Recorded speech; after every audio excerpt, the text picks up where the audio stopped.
नमस्कार दोस्तों, स्वागत है आप सभी का पाई क्लासेस यूट्यूब चैनल पे। दोस्तों आज का हमारा वीडियो मैथ क्रैश कोर्स का तीसरा वीडियो है। ये सब्जेक्टिव क्वेश्चन का तीसरा वीडियो है।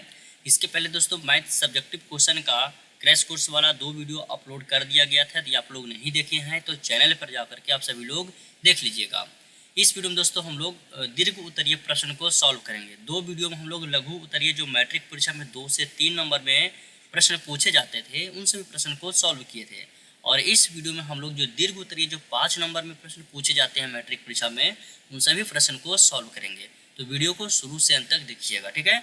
चलिए वीडियो को शुरू करते हैं। आप सभी लोग पाई क्लासेस एप्लीकेशन डाउनलोड नहीं किए तो प्ले स्टोर से डाउनलोड कर लीजिएगा और टेलीग्राम ज्वाइन कर लीजिएगा पीडीएफ के लिए। पीडीएफ आपको टेलीग्राम पे ही मिलता है।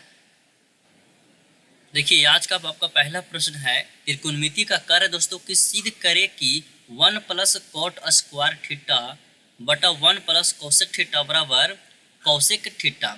आपका एलएचएस दिया गया है 1 प्लस कॉट स्क्वायर थीटा बटा 1 प्लस कोसेक थीटा और आपको लाना है आरएचएस कोसेक थीटा, यानी कि एलएचएस से हमको चलना है और आरएचएस लेकर के आना है, ठीक है। तो चलिए इसको सॉल्व करते हैं। थोड़ा इससे वीवीआई लगा लीजिएगा, परीक्षा में पूछा हुआ क्वेश्चन था, ठीक है। शायद इस बार भी पूछ सकता है।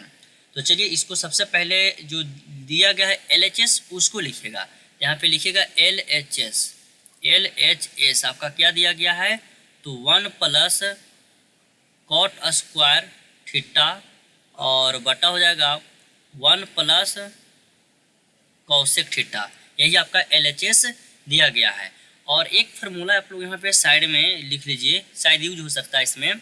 आप लोग कॉट थीटा का फार्मूला आप सभी को पता होगा। कॉट स्क्वायर थीटा का फार्मूला एक होता है क्या, कॉस स्क्वायर बटा साइन स्क्वायर। लेकिन एक फार्मूला यह भी होता है दोस्तों, याद रखिएगा, कोसेक स्क्वायर थीटा -1 करके, ठीक है। चलिए इसको बढ़िया से लिख देते हैं फार्मूला को।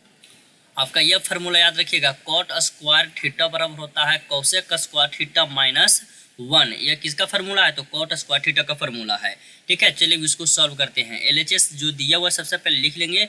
अब देखिए दोस्तों ऊपर में जो आपका दिया गया है ये कॉट स्क्वायर थीटा, आप चाहें तो यहाँ पे कोसेक स्क्वायर थीटा -1 लगा करके भी आप बना सकते हैं। आप चाहिएगा तो लगा करके बना भी सकते हैं या तो नहीं भी, आगे भी आपको बताएंगे कि किसी ये क्वेश्चन को हम सॉल्व करेंगे, ठीक है। कोशिश कीजिएगा, त्रिकोणमिति का क्वेश्चन है ना तो फार्मूला आपको याद रखिएगा ना, तब आसान पूर्वक आप बना सकते हैं इन सभी क्वेश्चन को, ठीक है। देखिए दोस्तों आप इसको भिन्न के जोड़ के रूप में भी बना सकते हैं। जैसे 1 है तो बटा कुछ नहीं तो नीचे 1 है। अब देखिए यह भिन्न के जोड़ हो गया है, तो इस भिन्न के जोड़ में जब हम एलसीएम लेंगे तो कितना इसका एलसीएम हो जाएगा तो 1 प्लस कोसेक थीटा आपका एलसीएम हो गया। तो 1 से 1 कट जाएगा तो यहाँ पे क्या बचेगा 1 बचेगा और plus 1 plus cosec theta 1 plus cosec theta, ये दो कट गया तो क्या बच जाएगा। देखिए सबसे पहले तो यहाँ पे कोस थीटा बचेगा क्योंकि 1 से 1 कट गया और यहाँ से कोस गुना 1 करेंगे तो क्या होगा कोसेक थीटा होगा ना। कोसेक गुना 1 करेंगे तो कोसेक थीटा, तो लिख दीजिएगा कोसेक थीटा और प्लस हो जाएगा 1 plus cosec theta 1 plus cosec theta, ये दोनों भाग देंगे तो कटेगा 1 बचेगा और 1 से गुना करेंगे कॉट स्क्वायर में तो कॉट स्क्वायर थीटा बचेगा। तो यहाँ से लिख देंगे कॉट स्क्वायर थीटा। यह भिन्न के जोड़ है तो भिन्न के जोड़ आप सभी लोग पढ़े होंगे, इसमें तो दिक्कत नहीं होना चाहिए आप सभी को, ठीक है। अब देखिए 1 प्लस कोसेक थीटा है तो आप इसको यहाँ पे लिखिएगा 1 प्लस कोसेक थीटा के आप सभी लोग क्या लिख सकते हैं 1 बटा साइन थीटा लिख सकते हैं ना, तो 1 बटा साइन थीटा लिखिएगा और प्लस हो जाएगा कॉट स्क्वायर थीटा है तो कॉट स्क्वायर थीटा को क्या लिखिएगा, कॉट स्क्वायर थीटा को आप सभी लोग लिखिएगा कॉस स्क्वायर थीटा और बटा हो जाएगा साइन स्क्वायर थीटा। और नीचे जो बटा आपका दिया गया 1 प्लस, तो 1 प्लस कोसेक थीटा है ना तो इसको लिख देंगे 1 बटा साइन थीटा लिखेंगे। यहाँ तक सभी को समझ में आ रहा होगा कि कैसे किए, ठीक है। अगला स्टेप देखिएगा, अगला स्टेप में क्या होता है। अब ऊपर में देखिए यह सभी भिन्न के जोड़ है 1 बटा 1 प्लस 1 बटा sine theta plus cosec square theta बटा साइन स्क्वायर थीटा। तो ऊपर वाला का सभी को हम एलसीएम लेंगे तो साइन स्क्वायर थीटा ही आ जाएगा। तो चलिए सबसे ऊपर वाला को हम एलसीएम लेते हैं तो क्या आ जाएगा इसका साइन स्क्वायर थीटा आपका एलसीएम आ गया, ठीक है। तो यहाँ पे साइन स्क्वायर थीटा एक से भागा देंगे तो एक बार में लगेगा और 1 से गुना करेंगे तो क्या हो जाएगा साइन स्क्वायर थीटा, तो साइन स्क्वायर थीटा और प्लस हो जाएगा यहाँ साइन से साइन स्क्वायर में है तो एक बार में कट जाएगा तो सिर्फ साइन बचेगा तो 1 प्लस यहाँ पर क्या लिख देंगे साइन थीटा बचेगा प्लस साइन स्क्वायर से साइन स्क्वायर कट गया तो बच गया एक, एक से गुना हो जाएगा कॉस स्क्वायर में, तो कॉस स्क्वायर थीटा यहाँ पे बच जाएगा। ठीक है, चलिए यहाँ तक सभी को समझ में आ गया। और नीचे बटा करेंगे, ये बटा हो गया कौन वाला, ये वाला बटा हो गया। ठीक है, अब नीचे देखिए ये भी भिन्न के जोड़ है, तो इसका एलसीएम जब लीजिएगा तो इसका एलसीएम क्या आ जाएगा, इसका एलसीएम साइन थीटा आएगा, साइन थीटा इसका एलसीएम आ गया। तो एक भागा एक बार में लगेगा, तो ऊपर एक से गुना करेंगे साइन थीटा में, तो क्या हो जाएगा यहाँ पे साइन थीटा। तो भिन्न के जोड़ है ना, ये सब तो दिक्कत आप लोगों को नहीं होना चाहिए, साइन से साइन कटेगा तो बच जाएगा सिर्फ यहाँ पे 1 बचेगा। अब आगे देखिएगा, देखिए दोस्तों यहाँ पे ये साइन स्क्वायर थीटा और ये कॉस स्क्वायर थीटा दोनों को एक करेंगे, sine square theta plus cos square theta का फार्मूला है, इसका मान कितना होता है, एक मान होता है। ठीक है, तो आप यहाँ पे एक बार सेपरेट करके इसको लिख लीजिएगा, sine square theta plus cos square theta और प्लस साइन थीटा, बटा नीचे लिख देंगे साइन थीटा प्लस 1 और बटा साइन थीटा। ठीक है, यहाँ तक सभी को समझ में आ रहा होगा। अब आगे देखिएगा, यह हो गया कि अब यह दोनों तो फार्मूला है, तो इसका मान कितना हो जाएगा, 1 हो जाएगा, इसका मान 1 हो गया प्लस साइन थीटा हो गया। ठीक है, इसको हम बड़ी कोष्ट में ले लेते हैं, और देखिए यह साइन जो है जाकर के ऊपर में यहाँ पे गुना हो जाएगा, तो 1 प्लस साइन थीटा गुना क्या हो जाएगा यहाँ पे साइन थीटा हो जाएगा। ठीक है, और बटा नीचे जो है साइन थीटा प्लस क्या है, देखिए यहाँ पे समझिए, यहाँ पे समझिएगा, ये जो देख रहे हैं इसके बटा के नीचे ये साइन स्क्वायर थीटा है। ठीक ना, समझिएगा, यहाँ पे नहीं लिखे हैं, छूट गया है, तो आपको समझना ये sine square theta plus cos square theta plus sine theta, बटा नीचे क्या है, ये साइन स्क्वायर थीटा है, उसके बाद ये बटा है, फिर नीचे आपका साइन थीटा प्लस 1 और बटा साइन थीटा है। ठीक ना, तो नीचे बच जाएगा क्या, तो नीचे दोस्तों आपका बच जाएगा sine square theta into 1 plus sine theta, आपका ये नीचे बच गया, और ये जो स्क्वायर में था ये नीचे आकर के गुना हो जाएगा, इसको हम गुना में कर दिए। अब देखिए यह 1 plus sine theta 1 plus sine theta cut गया, और स्क्वायर से यह साइन थीटा भी कट गया, तो बच गया कितना, तो 1 बटा साइन थीटा बच गया। यानी कि इसका फार्मूला, किसका फार्मूला ये हो गया 1 बटा साइन थीटा, तो कौशिक थीटा का यह फार्मूला हो गया, और यह आपका RHS आ गया है। तो नीचे आप लिख दीजिएगा, अतः LHS बराबर RHS, और यहाँ पे आपको प्रूव कर देना है। ठीक है, यदि दिक्कत हुआ होगा किसी को समझने में तो आप कमेंट करके पूछिएगा, इस तरह का क्वेश्चन बहुत है आपका बुक में दिया हुआ, अगला वीडियो में फिर हम इस तरह का क्वेश्चन को बनाएंगे। ठीक है, लेकिन आशा करते हैं आप सभी को समझ में आ गया होगा, फिर भी दिक्कत आता है ना तो आप हमसे पूछ सकते हैं, संपर्क कर लीजिएगा। ठीक है, चलिए देखिए यह क्वेश्चन, अगला क्वेश्चन क्या करा है कि दो वृत्त की त्रिज्या 19 सेंटीमीटर तथा 9 सेंटीमीटर है, उस वृत्त की त्रिज्या ज्ञात करें जिसकी परिधि इन दोनों वृत्त की परिधियों, यहाँ होगा विधियों नहीं होगा, यहाँ परिधियों होगा। ठीक है, परिधियों के योग के बराबर हो। समझिए क्वेश्चन को क्या कर रहा है कि दो वृत्त की त्रिज्या आपका दिया गया। सबसे पहले हम आप लिखते हैं पहला वृत्त की त्रिज्या। ठीक है, पहला वृत्त का त्रिज्या, पहला वृत्त का त्रिज्या कितना दिया गया है, तो 19 सेंटीमीटर दिया गया है। उसी तरह से हम लिखेंगे दूसरा वृत्त का त्रिज्या, दूसरा वृत्त का त्रिज्या दिया गया है 9 सेंटीमीटर दिया गया है, और कह रहे कि उन दोनों वृत्त की त्रिज्या ज्ञात कीजिए, उस वृत्त की त्रिज्या ज्ञात कीजिए जिसकी परिधि जो होगा इन दोनों वृत्त की परिधि के योग के बराबर होगा। तो सबसे पहले हम पहला वृत्त की परिधि ज्ञात करेंगे। ठीक है, तो पहला वृत्त यहाँ पे लिखेंगे परिधि, पहला वृत्त का परिधि, फार्मूला तो आप सभी को पता होगा, 2 पाई r होता है वृत्त की परिधि, तो 2 पाई r वृत्त की परिधि होगा, तो 2 गुना 22/7, ये पहला वृत्त की तो r1 यहाँ कर देंगे। ठीक है, 22/7 गुना r कितना दिया गया है, तो 19 आपका दिया गया, यह हो गया पहला वृत्त का परिधि हो गया। इसी तरह से आप दूसरा वृत्त का पहले परिधि ज्ञात कीजिए, तो यहाँ पे लिख दीजिएगा दूसरा वृत्त का परिधि, दूसरा वृत्त का परिधि, फार्मूला इसको करेंगे 2 पाई r2 करेंगे। ठीक है, तो हाँ हो जाएगा 2 गुना 22/7 गुना इसका कितना दिया गया है, तो 9 दिया गया है। अब क्वेश्चन में क्या बोला है दोस्तों समझिएगा, कह रहा है कि दोनों वृत्त का परिधि का योग जो होगा वो तीसरा वृत्त की परिधि के बराबर होगा। तो दोनों वृत्त का परिधि का योग, तो हमको तीसरा वृत्त का जो परिधि ज्ञात करना करेंगे तो क्या होगा, तीसरा वृत्त का जो परिधि होगा, ये जो दो वृत्त का हम परिधि ज्ञात किए हैं पहला और दूसरा वृत्त, वो दोनों वृत्त का परिधि का योग के बराबर होगा। तो आपको यहाँ पे लिखना होगा कि तीसरा वृत्त का परिधि, ठीक है, चलिए इसको लिखते हैं। तीसरा, देखिएगा जब हम लिखेंगे दोस्तों कि तीसरा वृत्त का परिधि बराबर पहला वृत्त का परिधि प्लस दूसरा वृत्त का परिधि का योग यहाँ पे कर दिए हैं, ठीक है। तो तीसरा वृत्त का परिधि हमको ज्ञात करने के लिए कर रहा है, चलिए यहाँ पे समझिएगा। तो तीसरा वृत्त का परिधि हम ज्ञात करेंगे तो यहाँ पे क्या लिखेंगे, 2πr3 बराबर हो जाएगा, यहाँ से 2π कॉमन लीजिएगा तो 2π कॉमन हो जाएगा तो r1 प्लस यहाँ पे बचेगा क्या, r2 बचेगा, ठीक है। अब समझिएगा आगे समझिएगा, तो ये तीसरा वृत्त के परिधि 2πr3 बराबर हो जाएगा यहाँ पे 2π, इसका मान कितना है, इसका मान आप डायरेक्ट यहाँ पे लिख सकते हैं।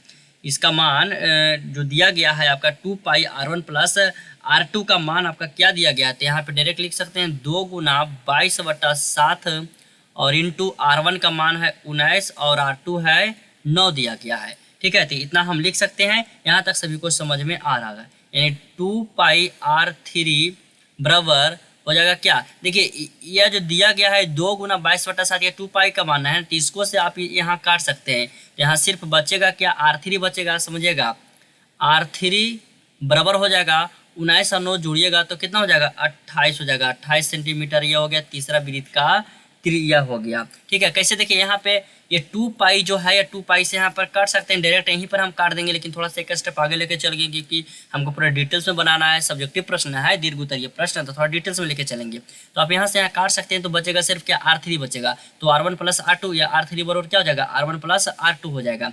यह क्वेश्चन यदि ऑब्जेक्टिव में कहेगा, डायरेक्ट कहेगा कि ऑब्जेक्टिव में पूछेगा तो किस तरह से बनाएगा, करना कुछ नहीं है, r3 ज्ञात करने के लिए हमको करना है दोनों वृत्त का त्रिज्या जोड़ देना है, यानी कि 19 प्लस 9 कर देना है, तो कितना हो जाएगा, 28 सेंटीमीटर हो जाएगा। यह आपका हो गया तीसरा वृत्त की त्रिज्या। ये कब हम ऐसे बनाएंगे, जब यह क्वेश्चन को ऑब्जेक्टिव में पूछ देगा तब, ठीक है। तो ऑब्जेक्टिव में पूछेगा ना, तो जनरल कंपटीशन की जो तैयारी करता है, जैसे पॉलिटेक्निक वगैरह की जो स्टूडेंट तैयारी करता है ना, उसको इसी तरह का ट्रिक के माध्यम से बनाने के लिए बताया जाता है। लेकिन आप 10th क्लास के स्टूडेंट हैं तो आपको थोड़ा डिटेल्स में लेके चलना है, क्योंकि बोर्ड एग्जाम में दीर्घ उत्तरीय में पूछेगा तो हमको पूरा डिटेल्स में बनाना होगा ना, तब जाके हमको फुल मार्क्स मिलेगा, ठीक है। तो आशा करते हैं आप सभी को यह क्वेश्चन समझ में आ गया होगा। एक क्वेश्चन आपका जो है हाइट एंड डिस्टेंस, ऊंचाई और दूरी का जो क्वेश्चन है, बहुत ही महत्वपूर्ण यह क्वेश्चन है, समझिएगा इसको किस तरह से बनाया जाता है, ठीक है। देखिए क्वेश्चन क्या कर रहा है, कह रहा है कि समुद्र तल से 75 मीटर ऊंची लाइट हाउस के शिखर से देखने पर दो समुद्री जहाजों के अवनमन कोण 30 डिग्री और 45 डिग्री है। यदि लाइट हाउस के एक ही ओर एक जहाज दूसरे जहाज से ठीक पीछे हो तो दोनों जहाजों के बीच की दूरी ज्ञात करें। अब समझिएगा क्वेश्चन में क्या कर रहा है, देखिए कह रहा है कि एक समुद्री तल में एक लाइट हाउस है, ठीक है, जिसकी ऊंचाई आपका है 75 सेंटीमीटर। जैसे यह समुद्री तल नीचे है और यह आपका एक लाइट हाउस है, ठीक है, जिसका ऊंचाई कितना है, तो इसका ऊंचाई है 75 मीटर है। और कह रहा है कि इसके शिखर पर से जब देखा जाता है ना, तो समुद्री तल में दो जहाज आ रहा है, ठीक है। जैसे कि समझिएगा, इसको हम फिगर बना के आपको बता देते हैं, ठीक है। यह आपका फिगर इस तरह से इसका बनेगा, इसका फिगर कुछ इस तरह से आपका बनेगा।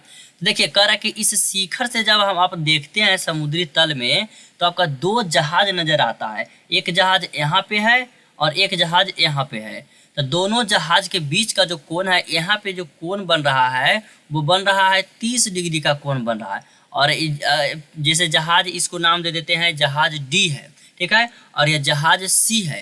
तो सी वाला जो जहाज है यहाँ पे बना रहा है कितना, ये यहाँ पे बना रहा है 45 डिग्री का कोण बना रहा है, ठीक है, और यहाँ ये 90 डिग्री का है, ठीक है। तो कह रहा है क्या कि समझिएगा, ये त्रिभुज हो गया, समकोण त्रिभुज को पहले नाम दे देते हैं दोस्तों। इसका नाम हो गया आपका ए और बी, सी और डी हो गया। अब समझिएगा इस फिगर के माध्यम से, इधर रफ में हम आपको समझाने की कोशिश करते हैं, समझिएगा। यह एक टावर है, लाइट हाउस है, और इसके शिखर पर से हम देख रहे हैं यह समुद्री तल है, ठीक है, यह समुद्री तल है। और यहाँ एक जहाज है, यहाँ एक जहाज है और यहाँ भी एक जहाज है, और यहाँ ये जो शिखर है ना, इस शिखर पर एक व्यक्ति बैठा हुआ है। ये व्यक्ति देख रहा है कि इस समुद्री तल से जो दो जहाज है वो इसके शिखर बेस की ओर आ रहा है। क्या जो लाइट हाउस है उसके बेस की ओर आ रहा है। ये कहाँ से देख रहा है? लाइट हाउस के शिखर से देख रहा है। तो यहाँ से जो व्यक्ति देख रहा है ये वाला जहाज को, तो 30 डिग्री का कोण बन रहा है। 30 डिग्री का कोण, इसका अवनवन कोण जो बन रहा है वो 30 डिग्री का बन रहा है। उसी तरह से जब दूसरा जहाज के देख रहा है तो यहाँ का जो अवनवन कोण है वो 45 डिग्री का बन रहा है। ठीक है, तो बस फिगर देखिए, हाइट एंड डिस्टेंस जो क्वेश्चन होता है इसमें यदि फिगर बनाना सीख गए ना, पहले फिगर बनाने को आ गया तो क्वेश्चन को आप आसानी से सॉल्व कर सकते हैं। बहुत सारे का जो जितने भी स्टूडेंट होते हैं ना उन सभी को फिगर में ही दिक्कत होता है।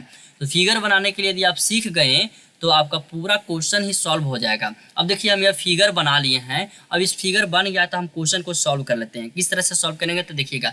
और क्या कर रहा है, पहले क्वेश्चन को समझिएगा। कह रहा है कि दोनों जहाज के बीच की दूरी, यानी कि एक जहाज यहाँ पे है, एक जहाज यहाँ पे, तो ये दोनों के बीच की दूरी आपको ज्ञात करना है। तो इसका मान हम y मान लेते हैं और इसका जो है x मान लेते हैं। ठीक है, अब चलिए हम इसको सॉल्व करते हैं। तो सॉल्व करेंगे, थोड़ा कलर चेंज कर लेते हैं।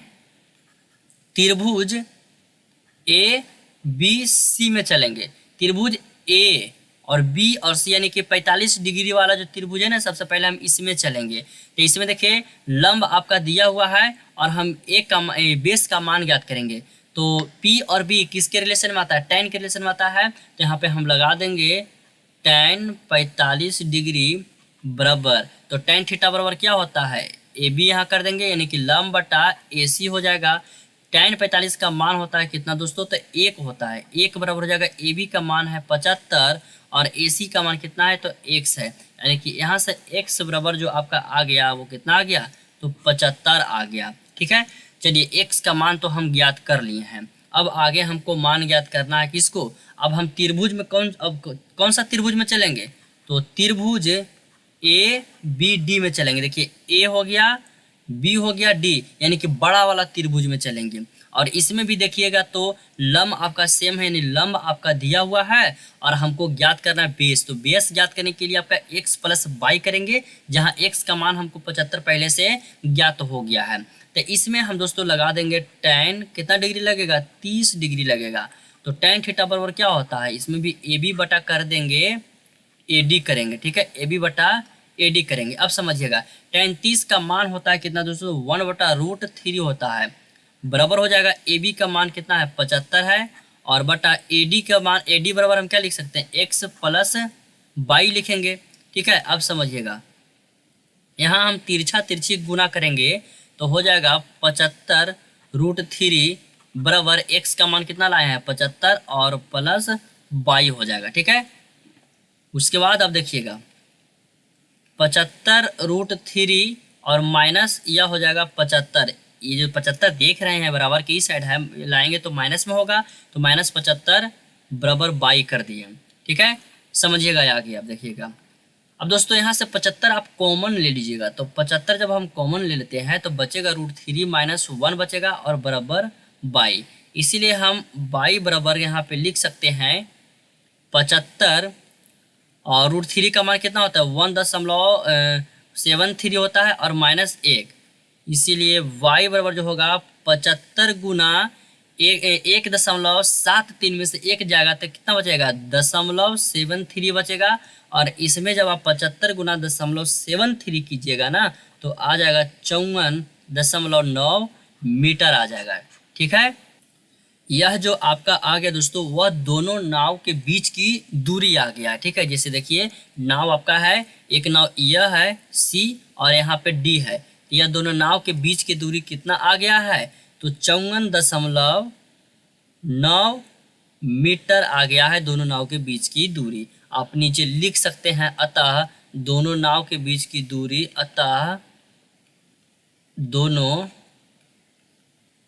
नाव के बीच की दूरी। इस तरह से लिखिएगा ना तो थोड़ा जो कॉपी चेक करेंगे उनको, टीचर को लगेगा कि नहीं लड़का खुद से अपना मन से बनाया। नाव के बीच की दूरी लिख दीजिएगा 54.9 मीटर, यह आपका हो गया आंसर।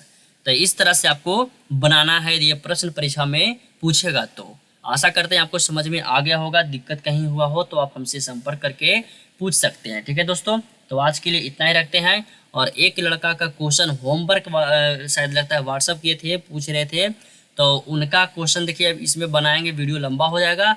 तो जो अगला वीडियो आएगा वो आपका लघु उत्तरीय प्रश्न है, तो उसको हम अगला वीडियो में बना देंगे। ठीक है, तो जो भी पूछे थे नेक्स्ट वीडियो में आपको क्वेश्चन का उत्तर बताया जाएगा, तो आप नेक्स्ट वीडियो देख लीजिएगा।